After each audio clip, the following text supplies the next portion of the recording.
Vivencias. Tenemos aquí a Damiano Thierry Marino, que nos viene a presentar su libro Emilio Reus, Hacedor o Villano, de Editorial Planeta. Y Damiano Thierry es docente de Historia, licenciado de Humanidades, tiene una maestría en Arte, Cultura y Patrimonio por la Universidad de Milán, Italia, y está cursando el doctorado en la Universidad de Sevilla. Y hoy nos viene a presentar este libro, Emiliano Reus, Hacedor o Villano. Y Emiliano Reus, un empresario, constructor, abogado, filósofo, estuvo poco tiempo en Montevideo, pero su obra sigue impactando en esta ciudad y tuvo grandes momentos y también pasó grandes penurias. Y en este trabajo Damiano Thierry presenta un personaje contradictorio pero leal a su pensamiento. Reus, un hacedor de esa época, un hombre brillante pero también fugaz, que dejó una huella en nuestra historia, y Damiano Thierry lo hace con talento, con erudición.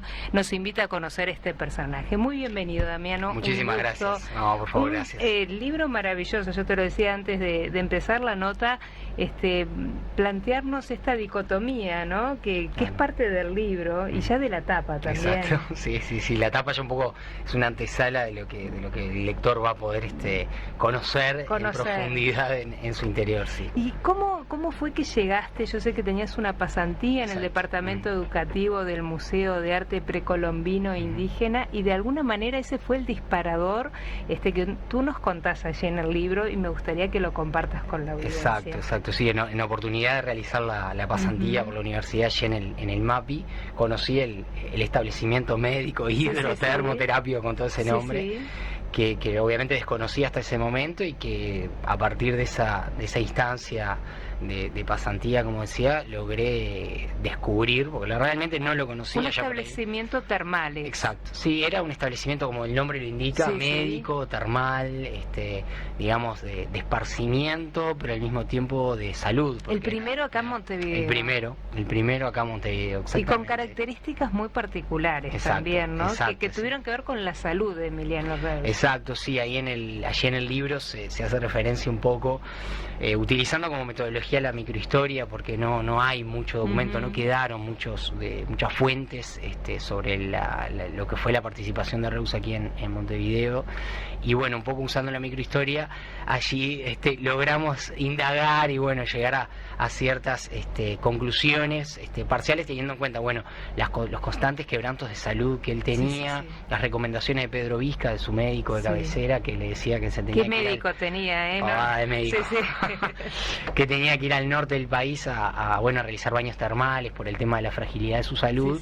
Y casualmente este proyecto, ¿no? Es decir, es como una especie de, por un lado tenemos esa fragilidad en la salud, pero por otro lado también tenemos un emprendimiento, ¿no? Cosa típica en Reus, de buscar, ¿no? Un emprendedor. Exacto. Que este emprendimiento justamente tiene que ver con el final de su caída, vida, su caída, ¿no? Ahí, entre comillas. Y este lugar tiene las características de ser un palacio renacentista florentino. Claro, sí, toma un poco el estilo es un estilo ecléctico, historicista, típico de fines del siglo XIX, en el cual se contratan técnicos europeos, porque viene Parcus y Sieris de origen europeo, que se traen aquí a Montevideo para elaborar esta estructura, algo típicamente también de Reus, ¿no? La pomposidad, un alemán y un suizo, de los mejores técnicos europeos que pudieran llegar aquí a Montevideo,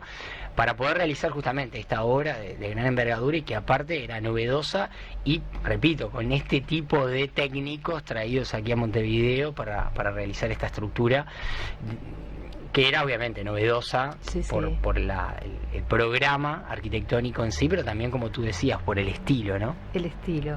Emilio Reus, una figura fascinante pero contradictoria, ¿no? Que está ya marcada desde el comienzo, un hombre, un hacedor, un influyente, un emprendedor, que deslumbró a la sociedad del siglo del 900, pero también fue el causante de esa crisis que vivió el país en el siglo XIX. A ver, Contanos un poquito. Sí, la historia, claro, Es la historia es ¿no? complicado, sí, porque primero que la historia de Emilio Reus aquí es muy corta, son 5 años de acción. Sí, es fugaz el pasaje.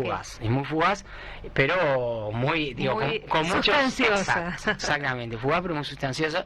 Y claro, la historia nacional, yo así hago mención muchas veces a la historia con mayúscula, la historia de la nación, lo ha dejado de alguna manera siempre en el lugar del villano, del malo de la película, porque bueno, hay una realidad, él llega aquí a fines del siglo XIX, justamente para la fundación de lo que iba a ser el Banco Nacional. El Banco Nacional, ¿no? sí.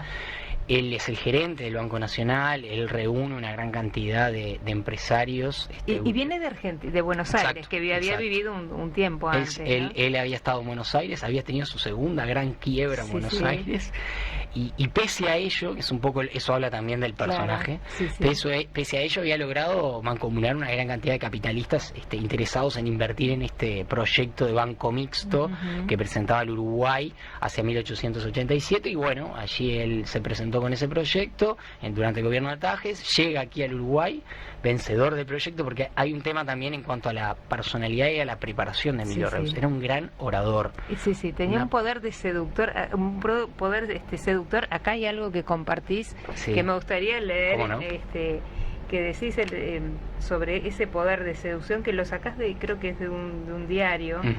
De La Razón, donde se cita justamente donde se cita exacto, eso, que ese gran poder de cautivar a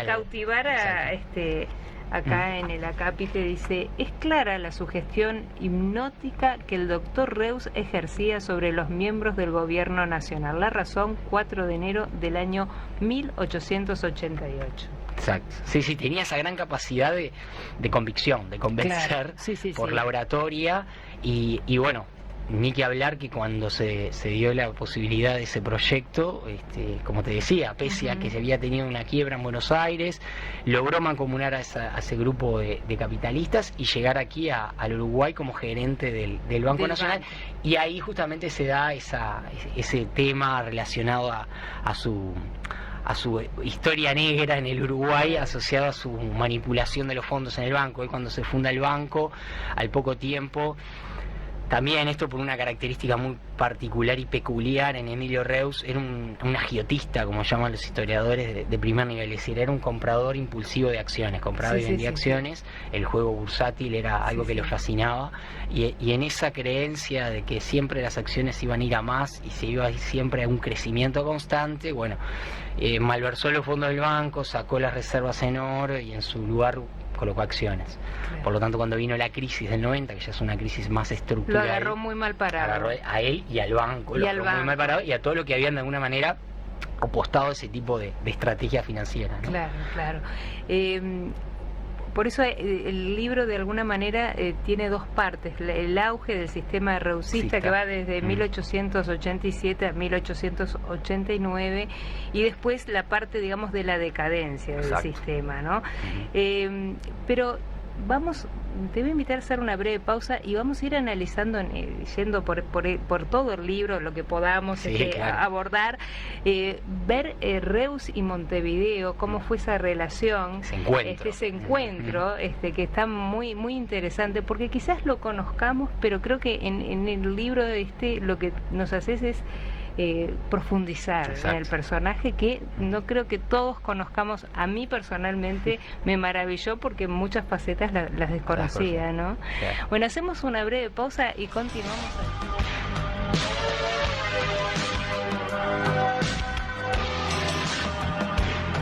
Vivencias. Entrevista.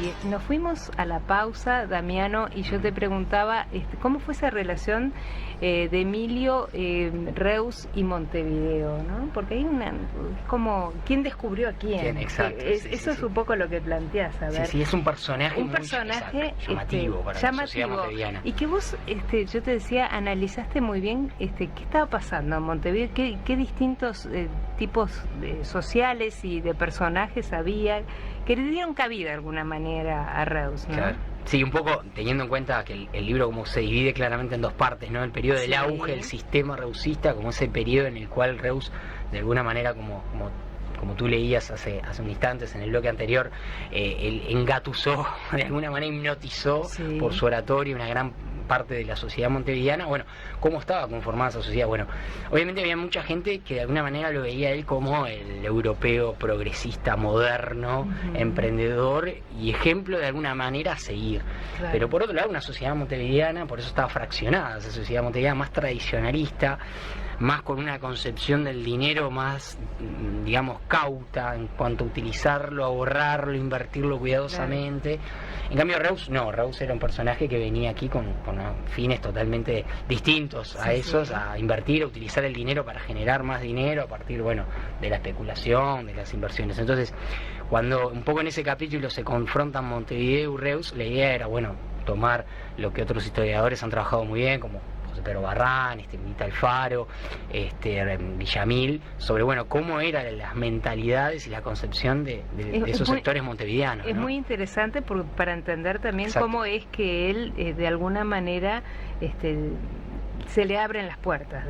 Sí, exacto, porque aparte de que era un Uruguay en el cual estaba todo por hacerse, y el gobierno de alguna manera, en ese gobierno de transición entre lo que había sido el militarismo y el civilismo, bueno, era un Uruguay que estaba propenso a un montón de proyectos, y este personaje cae de alguna manera como anillo al dedo, como de alguna manera ejemplo a seguir de, bueno, hay que hacer esto, hagámoslo, sea lo que sea, más allá de medir las consecuencias, bueno, hay que invertir. Era un hacedor, totalmente con la cabeza puesta en hacer cosas. En hacer cosas. Él quería hacer, y él, sea lo que sea, como te decía, sin medir muchas veces las consecuencias o la viabilidad de determinados proyectos, él encabezaba esos emprendimientos y los trataba de llevar adelante hasta las últimas consecuencias. Fue también un impulsor, que lo analizás en el libro, del carnaval. Exacto. Bueno, ahí en el tema, justamente, tú hacías mención a qué Montevideo recibe a Reus. Es un Montevideo que está en esa transición entre, como dice Barrán, la barbarie y la civilización, ¿no? Entonces, entre lo que era... Claro, era un momento de cambio, ¿no? Que eran unos carnavales medios complicados. Exacto, en aquella época. Exacto, allí en el libro se cuenta, se escriben lo que eran los carnavales, y bueno, un poco violentos. Muy violentos, sí, bastante desorganizados, violentos, y de alguna manera coincide indudablemente la llegada de Reus con ese cambio, con esa metamorfosis que sufre el carnaval, volviéndose más ordenado, civilizado de alguna manera, con esos desfiles. Y que pasa a otros ámbitos, que tiene que ver con los clubes, ya empiezan a cambiar. Exacto, ya pasa de lo que es el ámbito público, de la calle, las guerras de agua, piedra, huevo, lo que fuera, a ámbitos más reservados, y también de alguna manera a otros sectores sociales, ¿no? Es decir, no solamente queda limitado a los sectores medios o más deprimidos, sino que a todos los sectores sociales, y cuando entran en acción esos sectores sociales, cuando se comienza a organizar de otra manera el carnaval, y casualmente llega allí Reus y adquiere ese carro de Máximo Santos, ese carruaje de Máximo Santos, y bueno, participa del carnaval y saca el primer premio. De aquellos corsos que no se han vuelto a ver, ¿no? No, pero él obtiene el primer premio. Y vamos, tengo que irme apurando. Vamos llegando rápidamente a la decadencia, porque durante la decadencia también hace muchas cosas que tienen que ver con Montevideo, con ese barrio Reus también, que hay mucha historia. Exacto, sí. En ese proceso de decadencia es que aparece la Compañía Nacional de Créditos y Obras Públicas, en ese periodo también de decadencia, de la crisis del 90, también aparece el proyecto de un nuevo banco, el Banco Transatlántico, así, un montón de cosas, pero lo interesante es que en ese proceso, digamos, entre el auge y la decadencia, se dan un montón de proyectos que tienen que ver con lo urbano, que han dejado huella a nivel patrimonial. En otras instancias, dialogando con otros colegas tuyos, se me dicen, bueno, ¿y qué es el valor o qué es lo relevante? Bueno, el valor es tangible, es decir, es patrimonial, es identitario, es decir, cuando uno habla con las personas que crecieron, que vivieron toda su vida allí en esos distintos barrios, el barrio Reus, el barrio de los judíos. ¿Quién no lo conoce? ¿Quién no lo conoce, no? ¿Quién no ha ido? Obvio, y indudablemente que ha generado y genera identidad, sea cual sea la causa por la que están esas casas allí, que obviamente forman parte de todo un emprendimiento con un fin lucrativo de él, pero bueno, me han marcado y hoy por hoy forman parte de nuestro patrimonio arquitectónico aquí en Montevideo. Y también está el asilo maternal número 3, el Hotel Nacional y el Palacio Heber Jackson, una maravilla también de edificio, ¿no? A todo eso también analizás la relación entre Reus y Piria. La última parte, claro, porque ¿qué pasa? Coincide un poco lo que es la decadencia en ese manotón de ahogado, como se diría comúnmente, de Reus, de tratar de revertir esa situación de la quiebra del banco y el pago de sus deudas con esta Compañía Nacional de Créditos y Obras Públicas, y esa idea constante, de crecimiento y de desarrollo y de crecimiento inmobiliario y urbano. Hay una relación muy particular allí en el fin de la vida de Reus con Piria, porque ¿qué pasa? Piria se ve venir la crisis, ve por otro lado también lo que estaba haciendo y la estrategia de Reus de comprar con esa idea de comprar terrenos para lotearlos y después rematarlos. Entonces eso lo ve Piria y le vende una gran cantidad de lotes a la Compañía Nacional de Créditos y Obras Públicas. Al poco tiempo viene la crisis, al poco tiempo Reus queda totalmente en bancarrota y Piria se queda con el dinero en el bolso, claro.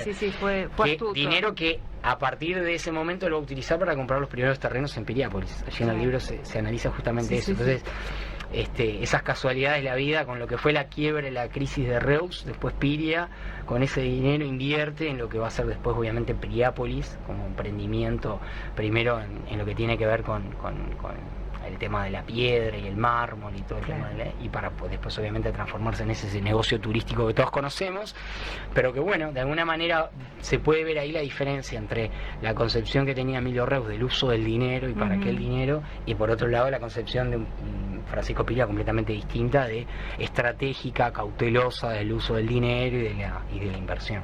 Claro, de alguna manera tú lo decís, que en esta última parte como que se oscurece, ya no reconocemos la parte de la modernización urbanística, industrial, arquitectónica, que fue en este momento, ¿no? Claro, pero exacto. Lo que pasa es que se ve opacado por la crisis, por la crisis, bancarrota, claro.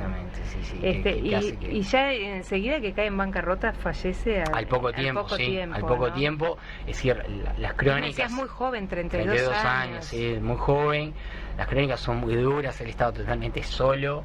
Solamente estaba su mujer y su hija. Allí él vivía en lo que hoy sería 18 de julio y Yaguarón, donde está el casino y donde estuvo el diario El Día. Él tenía su alojamiento en la ciudad allí.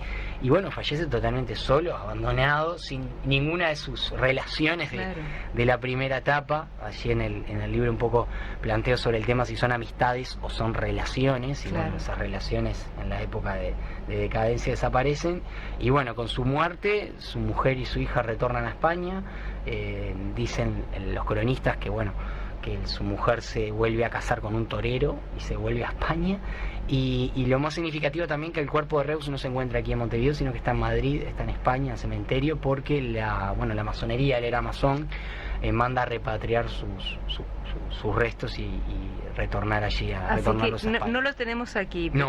pero ahora que dijiste eso, también a partir de esto que era masón, krausista, y parte de su personalidad, analizás también que tuvo una parte de benefactor, ¿no? Sí. Eso es importante, que me gustaría que... Exacto, para la creación del Cuerpo de Bomberos, él tuvo una participación activa en cuanto a dinero, fundamentalmente, para el Cuerpo de Bomberos, y también en oportunidad de una gran inundación en el norte del país, también en Yaguarón. Él también formó parte de ese colectivo de fuerzas vivas que se mancomunaron para juntar dinero, para colaborar con todos los que habían sufrido Era un empresario y un inversor, pero a su vez también tenía... Sí, allí en el libro, me interesa mucho justamente en el libro ver también lograr que el lector logre entender de dónde venían también ese accionar. Había de alguna manera una fundamentación, si se quiere, filosófica o ideológica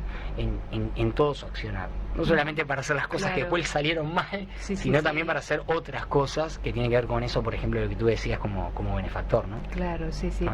Es muy importante, pero otra cosa que también mencionás, que es genera como un vínculo de telaraña. Ahí va. Eso es bien interesante que Sí, lo sí. analizás, ¿no? Un periódico de la época, yo te comentaba en la Sí. pausa, había un periódico muy crítico con todo el accionar de Sí, Reus sí, y sí. de Tajes, El Padre Español. Siempre lo presentaba con una caricatura como Sí, araña, cuerpo de araña, sí, acá, sí. su retrato y un cuerpo de araña, y obviamente siempre que salía algún emprendimiento nuevo, lo que sea, siempre lo mostraba con su telaraña, Claro. tejiendo su telaraña y captando a las principales fuerzas vivas y empresarios del momento. Bueno, pero los captaba. Y sí, obvio que los captaba. Tenía sí, esa sí. inteligencia de Obvio. hacerlo, ¿no? Y... Obvio. Es más, cuando tú mencionábamos en el corte lo del tema del turismo como emprendimiento. Sí, sí. Y bueno, después tuvimos Atlántida, La Floresta, Piriápolis, Carrasco, como emprendimientos que se dedicaron a la parte turística y que tuvieron su relativo éxito y su éxito de Ujú. alguna manera, y que Emilio Roth fue uno de los pioneros, uno de los primeros en ya visualizar esa posibilidad aquí en Claro. Montevideo y en la costa. Un pionero también en cuanto a las inversiones en la bolsa, que después Sí, hubo exacto. tanta gente que siguió, pero fue él el que comenzó, ¿no? Sí, También. Carlos Vizca, que es el único libro que al momento trabajaba un poco más la personalidad. Carlos Vizca siempre se menciona a lo que generaba su imagen entrando en la bolsa, y que hasta el barbero, el peluquero, el panadero lo veían como ejemplo y compraban acciones, y de alguna manera cuando vino esa crisis fue una crisis que se expandió, Claro. consecuencia de esa influencia que había tenido Reus en aquel pequeño Montevideo, donde todo el mundo quería ser como él, Inversionista, claro, claro. compraban acciones sin tener idea qué acciones estaban comprando. Era la idea, bueno, hoy compro por 2, mañana tengo 6, 7 en mi Claro. bolsillo, y bueno, de alguna manera ese tipo de accionar se expandió, lo quisieron emular, y bueno, cuando vino la crisis, Ya fue tarde. era tarde. Exacto. Bueno, estamos en los últimos minutos. No sé qué nos quedó, porque llevé corriendo por el libro, pero capaz Claro. que algo que quieras, algún detalle que quieras contar. No, que simplemente, nos haya quedado. más allá de lo que es la pregunta que hace al libro, la idea es que que el lector logre visualizar los porqués de ese accionar, o Claro. el porqué de un MAPI, de un hotel nacional, que no lo mencionamos, pero ser presidente de la Cámara de Comercio Español Sí, y sí, ser sí. presidente del Club Español, Claro. es decir, un montón de cosas que mucha gente no sabe, pero que de alguna manera hacen a todo el personaje, Claro. ¿no? Y un poco entender también al hombre, con sus Ujú. vivencias, con sus sentimientos, con sus yerros, pero también con su accionar que iba más allá de lo estrictamente lucrativo. Claro, aparte, si nos ponemos a pensar, fue un corto periodo en el que estuvo, el que hizo tanta cosa y que murió muy joven también, Exacto, ¿no? Una exacto. persona de 32 años, Ujú. en plena juventud, Exacto, ¿no? exactamente. Podía ser lo que hizo en una vida entera. Sí, pero- ahí comenta, cuando él hace un poco de autocrítica en los medios de prensa, cuando se da la crisis en 1889-90, él, allí en el libro se cita, más o menos dice así, dice, quise hacer en pocos años lo que otras Claro. personas harían en su vida entera, y un poco en ese afán de autocrítica, él reconoce que sí, que quiso hacer demasiado en muy poco tiempo, y esas fueron las consecuencias. Un verdadero placer. Vivencias.